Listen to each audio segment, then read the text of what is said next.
ধীরে ধীরে এবার নিজেকে সরিয়ে নিয়ে আসো।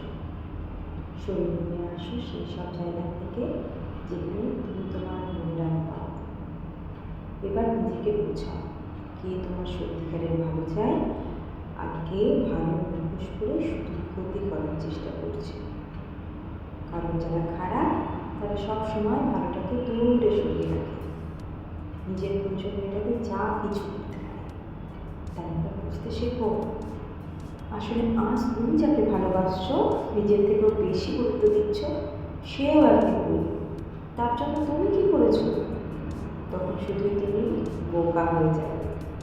নিজের মনের সাথে মস্তিষ্কের অনবরত চলা লড়াইটা আরও বেশি জোরালো হবে। সেই জন্য জীবনে যাই করো না কেন সবার প্রথমে যাচাই করে নিন যে মানুষটাকে বিশ্বাস করবে সেই মানুষটা আমাদের বিশ্বাসের যোগ্য কিনা, নাকি শুধু প্রয়োজন মেটাতে হাত বাড়িয়েছে আর নিজের সব প্রয়োজন অন্যের মাধ্যমে মেটাতে চাইছে।